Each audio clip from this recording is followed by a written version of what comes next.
First few times I ever heard of Ozempic, fat loss injections, I was the first to like, the guy commented on YouTube, "You're wrong. I took this and it changed my life for the better." Oh, I could actually be wrong here. So I was like, cool, once a week, Sunday night. But what? Felt nothing. Next day I wake up, I had like a train, felt fine. After training, had like a microwave high protein meal. And suddenly when I like, imagine being given fried chicken at 10 a.m. when you're hungry, you'd be like, yeah. I would look at it and I go, oh, it looks a bit greasy. It gave me post-nut clarity around hedonic foods. I forced a protein shake and I was ill for 2 hours. So then I told Chris about it and he said, Derek, you know, from More Plates, More Dates, he goes, check your resting heart rate. I was wearing a Whoop and my resting heart rate was up 3 beats per minute the day I took it. You're telling a story. Look, just stay humble. Zack Telander, the creator, I've got a silver... Here, James, it's more important we get this here. Yeah, well, you gotta make your bed. It's important. But, you know, you got a silver play button, so have I. We ain't got a gold one, like Chris, but we're still out here doing the thing, man. We're not too good to clean up our own mess. You say we're going over there? Yeah. Why am I sweeping this bit? Ladies and gentlemen, it's a very special guest, my good pal, James Smith. He's got a wonderful YouTube channel. You need to check it out. Fitness, PT, longtime PT, but more importantly, a very chill dude. Oh, shit. Oh, snap. Sorry about that. Oh, yeah, son. He knew what channel he's on. Yeah, that's right. Like that.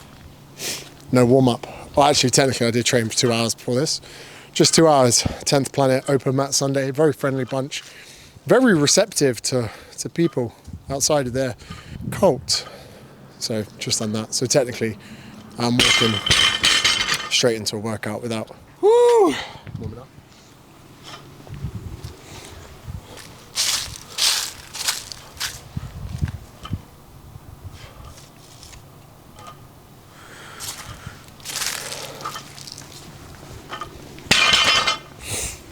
Okay, James, so this segment is like one of my favorite things to do on YouTube.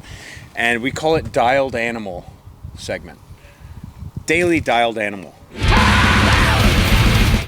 And essentially all you do is you think of an animal people maybe are not thinking about, and we discuss it. So an example is there's this animal called a coelacanth. It's a fish. And people thought it was extinct for about 100 years. It's been in existence for like, I think it's like 400 million years. And then one day it just popped back up again. So I saw an article on it, and I think that's a pretty dialed animal. Sharks are older than trees. Yep. So that was another one as well. I have one today that I'm going to talk about, but you know, you could start thinking about it. You're in Australia, mate, so a lot of dialed animals there.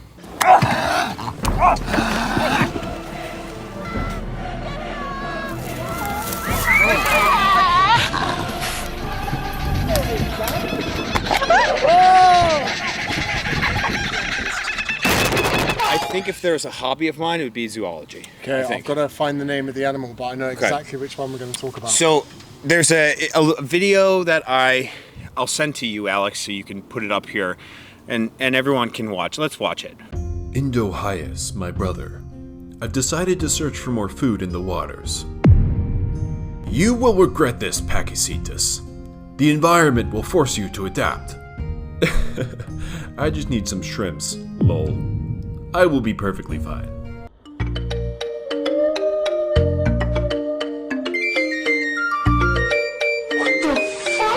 Those two animals are the gap between the land mammal and what we now know as the whale.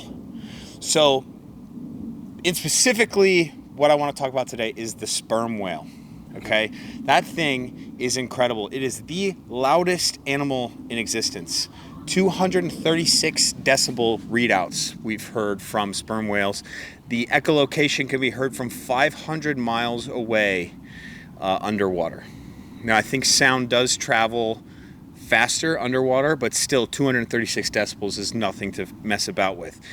The sperm whale is called the sperm whale because people had thought it was semen that was on their heads when they got them, but it is actually, they call it spermaceti.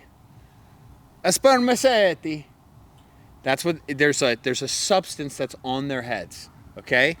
And it's called spermaceti, and they killed sperm whales so that they could harvest that and use it as oil for lamps and things like that. That's who Captain Ahab was going after, was the large what I've sperm done whale. is I've sent you a link to... I don't know where my phone is, mate. I'm saying, no, you don't need it. This is for okay. your editor. So what I'm going to do is... So, have you heard of the Mantis Shrimp? Yes! That was going to be a future one. Let's go. I love the Mantis So what Shrimp. I'm going to do is I'm going to get you to read out the stats that I have about the Mantis Shrimp, and so you get to live it for the first time. Look at this, dude. One of the best guests I will ever have on the show because of that. Our eyes contain millions of light-sensitive cells called rods and cones. Rods enable us to see light and motion. Cones enable us to see color. Dogs have two types of color-receptive cones, green and blue. This enables dogs to see blue, green, and a little bit of yellow. Humans, green, blue, and red. Our additional red cone enables us to not only see red, but all of the colors that are derived from red. Butterflies have 5 types of color-receptive cones. So instead of seeing 2 colors we don't have names for, butterflies can see a massive spectrum of color our brains aren't even capable of processing. It gets better. When it comes to color vision, butterflies are almost the top of the food chain. There is but one other animal that has better vision than a butterfly, and that is the mantis shrimp. We're talking dialed animals up in here. The mantis shrimp lives in warm, shallow water and typically grows to be between 6 and 12 inches in length. And this marvelous creature has not 2, not 3, not 5, but 16 color receptive cones. The rainbow we see stems from just 3 colors. So try and imagine a mantis rainbow created from 16 colors. Where we see a rainbow, the mantis shrimp sees a thermonuclear bomb of light and beauty. We're just getting started. Perhaps this is why they're so glorious to look at. Being a creature who perceives and presents such beauty, one would expect the mantis shrimp to be some sort of undersea holy man, gracefully floating along the sea floor, high-fiving lobsters and blessing babies. This, however, couldn't be further from the truth. The truth is, the mantis shrimp is an undersea nightmare. One of the most creatively violent animals on Earth. It has 2 raptorial appendages in the front of its body. These accelerate with the same velocity as a gunshot from a .22 caliber rifle. You just broke my sweeper. And in less than 3,000th of a second can strike prey with 1,500 newtons of force. To put this in perspective, if human beings could accelerate our arms at 1/10 that speed, we would be able to throw a baseball bat into orbit. Their limbs move so quickly, the water around them boils in a process known as supercavitation. When these cavitation bubbles are produced and then collapse, it creates an undersea shockwave that can kill prey even if the mantis shrimp misses its target. The force of these collapsing bubbles also produces temperatures in the range of several thousand kelvins and emits tiny bursts of light. This effect is called sonoluminescence. Using these murder sticks, dismemberment is primarily how the mantis shrimp kills its prey. It bashes other animals to pieces, smashing apart crabs, mollusks, oysters, and octopi until deliciousness starts squirting out. Their limbs are so resilient, researchers have been studying their cell structure for the use and development of advanced body armor for combat troops. Aquariums don't typically house mantis shrimps because they tend to slaughter every other creature they share a tank with. And also because they can break aquarium glass. This is why the mantis shrimp is my new favorite animal, because they are presence of such extraordinary light and beauty. It embraces darkness and it extols death with the luminescence of and brilliance of a dying star. It is Genghis Khan bathed in sherbet ice cream. The mantis shrimp is the harbinger of blood-soaked rainbows. It is bright, it is dark, and it is beautiful. Bro, there you have it. That is 2 dialed animals. I'm so glad you brought that one up. I gotta get a set in here. And you may have noticed, I actually discovered the Mantis Shrimp over 10 years ago, but I've sent this page to so many people that just don't care. And that's been the problem for my life is, I'm like, bro, let's talk about the Mantis Shrimp. And then suddenly they want to talk about something else unimportant, like their kids. Right. You want to know how this segment started, James? I was at a bar, was getting a little drunk, and I was talking about how amazing beavers are. And this guy, he's like, dude, a beaver fucks up all the ecosystems and shit like that. And I like got into a kind of a debate with him, and then I left it.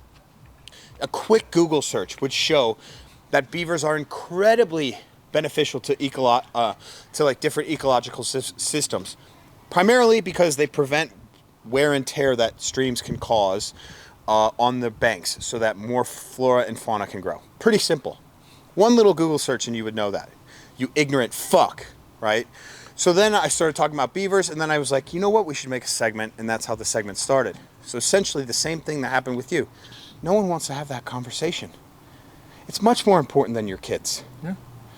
The Mantis Shrimp, I care way more about that than Just little think, Johnny. There's technology down there. Imagine spectrums of light that we can't even see. That you can't even see. We're pathetic as humans. We've just got big brains. Yeah. Do you ever think about the fact that we killed off Neanderthal? Oh, we killed off Neanderthal. Yeah, so like talking of genocide, like we killed off another species that literally coexisted with us for millennia. And they had way better eyesight than us, but it meant they had smaller brains because their eyes were bigger.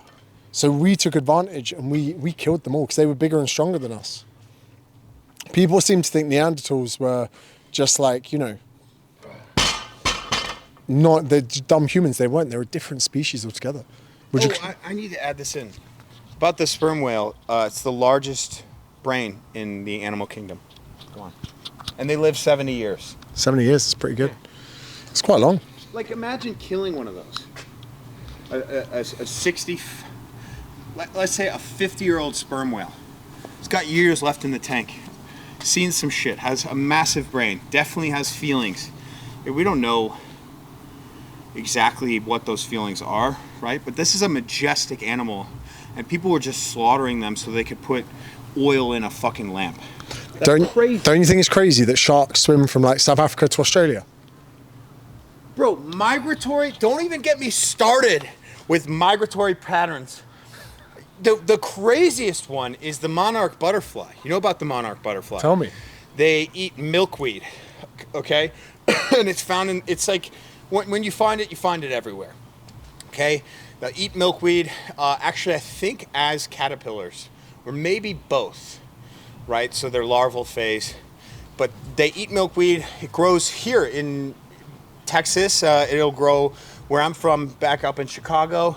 And you see these monarch butterflies that are beautiful. They're there all summer. They're great. They get up. They're like, yo, it's getting cold out. They fly 2,000, I think near 2,500 miles to somewhere in Mexico. They literally migrate. An insect, bro. To migrate, they just migrate down fucking 2,000 miles. That's crazy. It's one thing as a bird, right? Like as a mammal, just like no, and it's crazy. They just like get up in the sky and they're like, we got to go that way. So even though this does veer away slightly from the animal theme of this, are you aware of the Mercator projection? The what? Mercator projection. So, the map of the world as you view it isn't the map of the world because you're taking. Oh yes. You're taking an image from a globe and stretching it. So countries closer to the pole are actually a lot smaller than you think. Greenland is not that big. So then, like, for instance, a lot of people, when the conflict with Ukraine and Russia, everyone's like, oh, bro, those nukes would have to fly so far. But you don't realize that Russia and America are separated by only 2 kilometers. The Bering Sea walk. Yeah, right. So therefore, people are like, they don't realize Russia is right next to America, but they also don't realize, like, when you think about it, South Africa to Australia looks so far on a map. But when you wrap that puppy around a globe, it's different altogether. Yeah. Yeah, there's a lot of different, I mean, isn't Africa just massive. huge. Fucking massive. And Brazil is like bigger than the Brazil's US. massive, bro. But it doesn't look it. And another one is when you fly on a plane and that you're like, why are they flying an arc? That's a straight line. Yeah, because they're taking a new play that the fact That's a straight line. Yeah. Yeah, bro. Yeah, there's a lot of shit like that, you know, that I'm super interested in and love to discuss, like trivia, shit like that. But, you know, again, it comes back to, yeah, you're just going to be bored of this or not want to partake because, like, it's not your sphere of, you know, what you're professional in, and we're going to have to talk about your fucking kids. Like, come on, man, let's talk about the projection of... You wanted the Makeda project. All right, here's another one for you. Right, we're just going to be spinballing in facts, right? Have you ever known? All right. Go ahead. Did you know the moon is 40 times? Oh fuck! Let me double check this. It might be 400. I think it's 40 though. Hold on.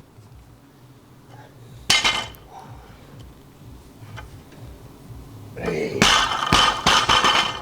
The moon is 400 times smaller than the sun, right? Yeah. But it's 400 times closer. That's why they look the exact same size in the sky. Yeah. That's wild. As far as a coincidence goes, for the eclipse, it just happens. the eclipse, they're perfectly 400, 400. What are the statistical chances of the one orbiting planet being that's crazy. 400 times smaller, 400 times weight? They're the exact same size in the sky. That's bonkers. There's so many little, okay. I got another one, a space fact, but I do appreciate we're moving. Well, I mean, we can move it into space, I think. I think that's probably a worthwhile endeavor. Oh, now he's switched over to the Pendlay row.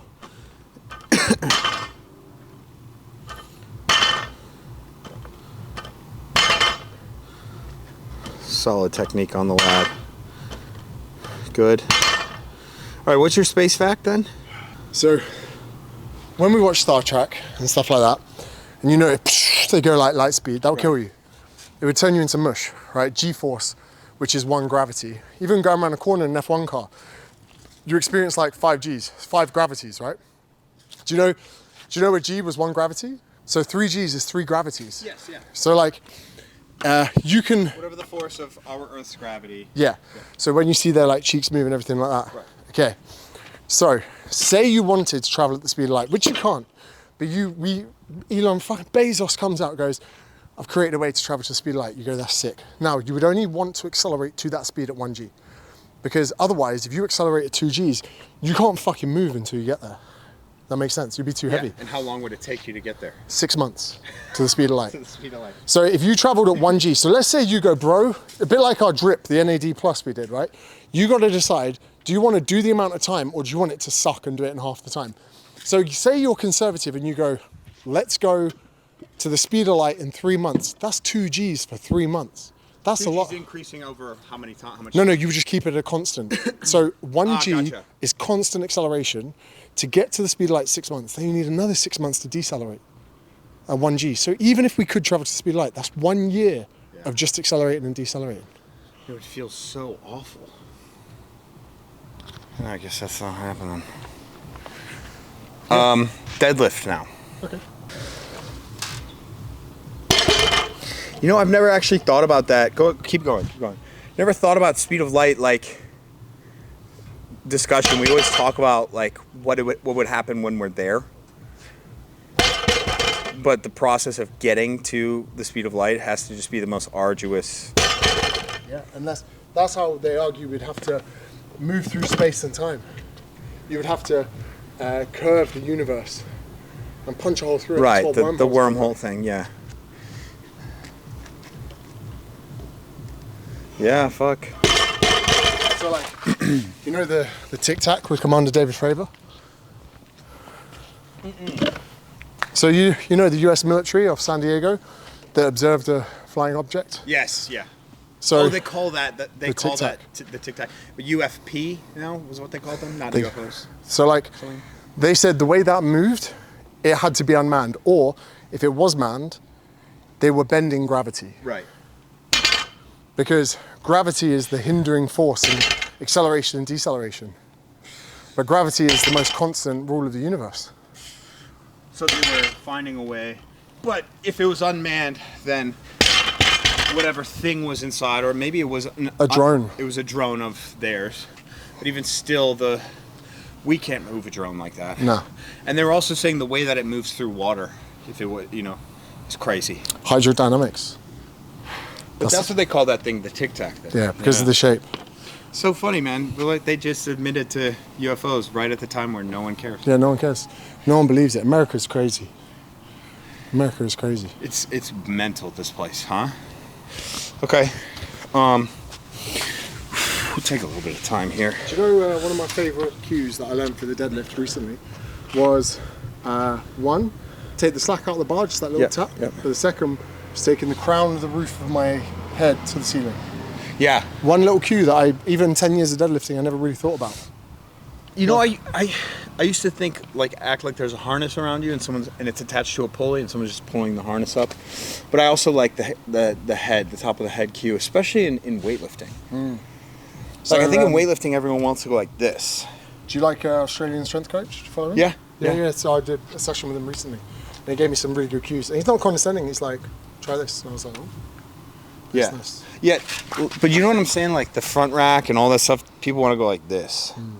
Oh, Instead I got a of hernia, bro. up. I got a umbilical hernia. When? Yeah, I don't know. Must happen in the last 6-12 months. So what are you going to do? You're going to get it fixed? It needs to get worse before I can get it fixed. So I've got a little sack on top of my belly button. So that's like my inside. Yeah, I can push it back in, but it doesn't stay in. So I was shitting myself. I was like, I'm going to need an op. I went to see a specialist. He just went like, oh, you're fine. And he's like, when it gets worse, we could do the proper operation. Bro, did you see The Nick? The show The Nick? With Clive Owen?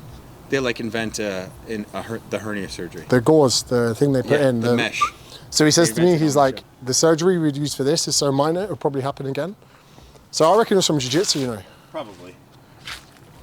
And I asked Australian strength coach, I was like, hey, over-under grip, do I need to worry about a torn bicep? He goes, you're nowhere near strong enough to tear your bicep. Which was a bit of a rip, but also just good information. I also think it has to do with mobility in your elbow and tearing the. But James, I feel like I've mentioned this, a few times to you throughout this week, but I have this ever increasing loss in faith in the fitness industry, and coming from your perspective, it's kind of what you've built your brand on, is to call out the bullshit in the industry. But my editor actually mentioned this to me. He's saying that fitness is not just a trend, it's a fashion now. You said this the other day, Yeah. and I can't stop thinking about it. Yeah, that is different. It's like the skinny jeans of social media. Which route can I go down? To be popular and accomplish status, Yeah. I will stop eating as much on my high-waisted leggings. Yeah, and honestly, if you're good looking, you don't even really have to. Honestly, if you're good looking and have good genetics, you can be like a kind of cool, hot chick influencer. You show yourself doing a few sets and it works really, really well. But I don't know, I just recorded a video and I was thinking it's not necessarily bad information that we're getting, it's useless information, right? It's taking up space. So it's harder to sift through to find the shit that you want. Walk on a treadmill on incline at 2.5 and you'll burn belly fat. No, you just wanted people to read your caption and get a good viewer duration during a 12-second reel. That's just not true. So dude, the new fitness trend is this stepper. You remember the stepper from the 90s and 80s? The little thing where you go like this? Yeah. Who's that rapper? Bobby Shmurda? This was the dance, but essentially that's what it was. It's the little steps right here. Yeah, with the little hydraulics. Yes. So that was from the 90s, maybe even earlier 80s. It's now being sold on TikTok via influencers. You seen the hula hoop one? With No. the little weight that you swing around. People are like, I lost 10 kilograms swinging this waist around. I guess, People honestly, think that the activation in my core abdominals that I could maybe use for long periods of time would then activate local triglycerides for, Yeah, right. Well, look, if the mechanism is psychologically getting people to move their bodies, then yes, they did lose 10 kilos, but that's not the most, it's not Yeah, but shooting the floor of someone's feet will get them moving their bodies. Like, you know. Right. Yes, it's not that thing, it's movement that got it. I reckon a podcast or a good YouTube channel could do so much more. Like, you say to someone, okay, I want you to listen to a podcast for an hour every day. They're like, I could do that whilst you're walking. Like, from here, you could easily make a block that takes an hour, or to begin with, half an hour, or even 15 minutes. Mm-hmm. Walk the block, and they'll come back and go, oh shit, that was insightful. Like, that habit you could do for a year. Yes, yeah. And the stepper, the habit you could do for maybe 2 sessions. It's a dust collector. It conveniently is stored under your bed. Well, that's not a convenience because you'll never fucking see it. It's going to be right, you know, you're never going to pull that thing out. I remember we were playing hide and seek in my friend's house. Under his parents' bed was one of those things. I was like, what the fuck is this thing? Along with a bunch of, you know, double-sided dildos. But that's neither here nor there, right? They'll get used more. They will. They'll get used more.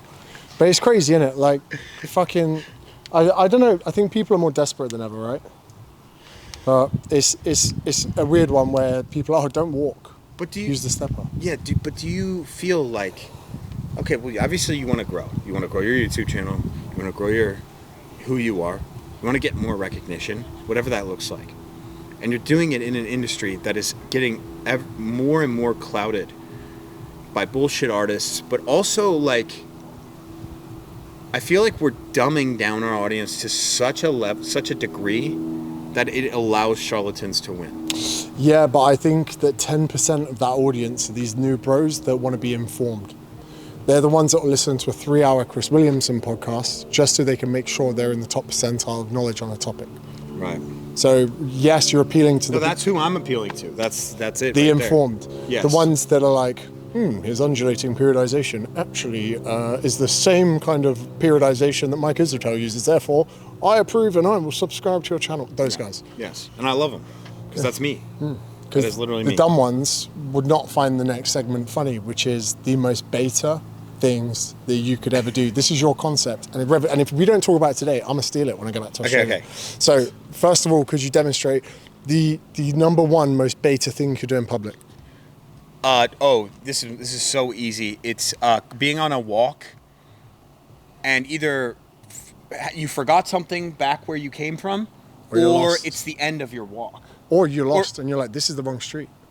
Yeah, just basically a sudden change of direction, usually 180 degrees. Can you show 'em? So, okay, I'm on a walk. Okay, this is the halfway point of my walk. Beta as fuck. Beta. You know what I mean? Don't let anyone see you change directions. Go around the block. Yeah. This is turned into a complete block walk, right? Stationary bike. Stationary bike, not as. Oh, right. This one. If you start a stopped bike, okay. Now I want you to picture changing the gears, or maybe not. You're just trying to get the bike going, and it's going like this, and then you start to get the momentum going. Beta. So if I stop the bike, right, we're in motion. First off, I get on the bike. It has to be a slope so that the momentum is there, so it looks cool.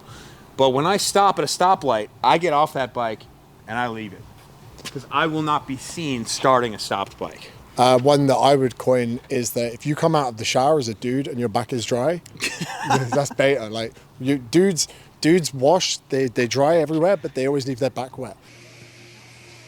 They always come out, they throw on a t-shirt like, whoa, you're soaking wet. Yeah, because I'm a dude. Yeah,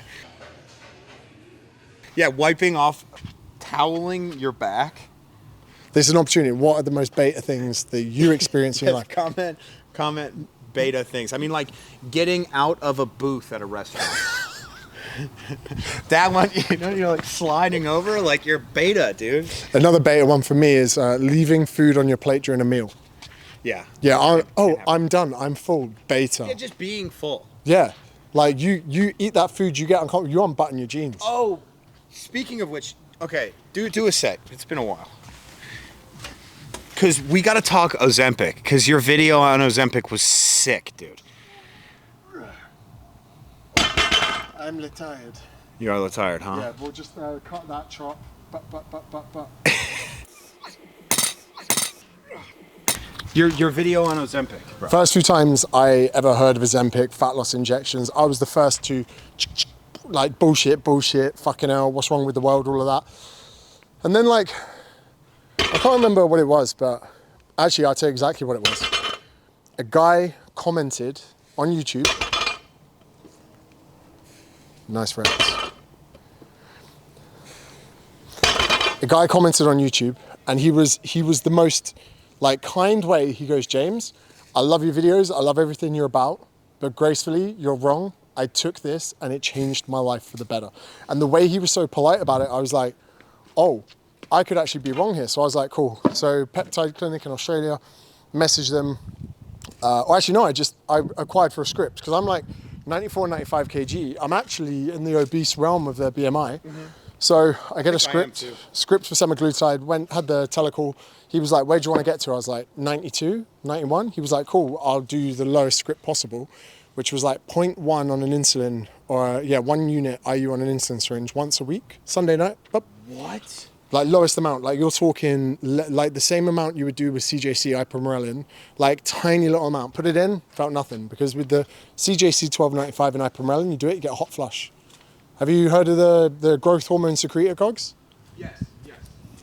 You can do a little thing. So but I took it, felt nothing. Next day I wake up, I had like I trained, felt fine. After training, had like a microwave high protein meal. And then like halfway through, I was like, oh, I'm done. Didn't even think about it at the time. That's crazy. Then I'm already that's crazy. Walking the dog, and I was like, I've never done that before. Get home, Mrs. cooks dinner. I was excited for dinner, but there was just like a calm. It wasn't like I was indifferent to the food. I was just calm around it. I still loved it. I still enjoyed it. I just didn't do what I usually do and eat really, really fast and then pig on everything else. Right. I was like, yeah, I'm done. And like it actually mimicked my missus's normal behavior. So she didn't even realize anything was different. Then afterwards, she's like, oh, do you want some chocolate? And I genuinely was like, oh, I'm all right, actually.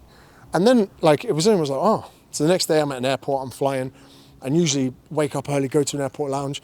I get in there, I grab an apple, I get a knife, and I was like, oh, I quite fancy an apple. Usually I'd be like pastries, fried food, right. Whatever.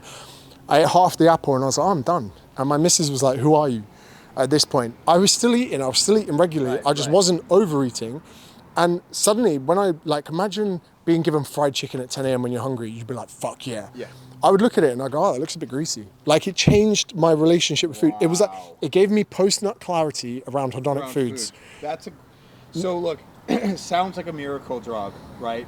But the thing that I said to you was, I would get that and I'd be like, oh, I can beat this. So, I personally would. And then you told me I forced a protein shake and I was fucking ill for 2 hours. I was like, I need more protein, fuck it, I'm not hungry, blah, blah, blah, blah, blah. And like, I was literally like fucking bent over the kitchen sink. And so then that to me, that's a big red flag. So then I told Chris about it and he said, Derek, from More Plates, More Dates, he goes, check your resting heart rate. I was wearing a Whoop and my resting heart rate was up 3 beats per minute the day I took it. So that shook me up a bit. I was like, why is my resting heart rate suddenly so much higher? Mm-hmm. My heart rate variability dipped a bit then. The second week, I was like, fuck it, I'll do it. The second week, I was enjoying it, but then I started getting this little stress that I was under eating protein. And I was like, fuck, if I'm training jiu-jitsu and sparring 6 hours a week, if I tore my quad or tore my hamstring or like my rotator cuff just went, I knew it would have been the catabolic underfed protein diet. So I only did 2 weeks, but in 2 weeks, lost 4.5 kilograms. So, yeah. Which wouldn't all been fat. It would have been glycogen depletion, gut emptying, also the fact that I wasn't topping up my gut with as much food as I was putting in. And then came off and very quickly went back to normal. But there have been some nightmare stories out there of people that have had like stomach paralysis, which actually the way it made my stomach feel around food and that protein shake, I then worried about stomach paralysis. I was like, I don't want to run the gauntlet. Or if I fucked myself up for a fucking YouTube video. Yeah, that was the biggest red flag for me, was like, okay, I told you, I thought I could beat it. Like my eating habits are horrific when it comes to like filling because of football, and for you it was like rugby. Like I genuinely, I want to make a video or talk about disordered eating as it stems from sport, especially children in sport who need to gain weight. The majority of eating disorders, I think, exist in the fitness industry, but you get rewarded for them. Right. So in the fitness industry, it's the only place that you get rewarded for having a drug problem and an eating disorder. Yeah. If you combine the two, you get a pro card. Clip that.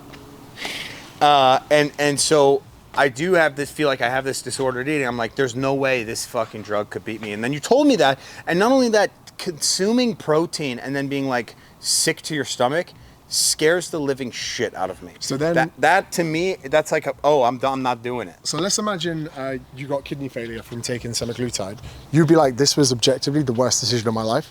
But if someone right now is 400 pounds, you don't give a, you're running the gauntlet, bro, because you're about to die 15 years premature if you're lucky. So it all comes down to the cohort. Like, have you got any really fat family members? No. So like someone watching has probably got like a cousin or an auntie where every Christmas they're like, fucking hell, look at the size of her. Yeah. Like, imagine no coaching, no accountability, nothing like that. Literally, they just need to be in a room once a week with a family member who goes, come here. Ching. That's it. Then that's it. So like you say to someone, hey, I'm gonna kick you out of the house if you don't take this jab every week. And then they will lose substantial amounts of weight. Then you get them to the point, if someone loses 100 pounds, hey, go for a walk, you know? Yeah. Like, yeah, so this is one of the things is they need a path that they can see through. Like, yes, it's going to take them a while to get down that path and through it, but I think with something like the stepper, okay, they cannot see a path. Yeah. There is no path. If I get someone to do their first pull-up, I go, notice the difference in your upper body. Notice the difference in your... They now have a visual. They're like, holy fuck, if I keep following this, like, some cool shit could happen.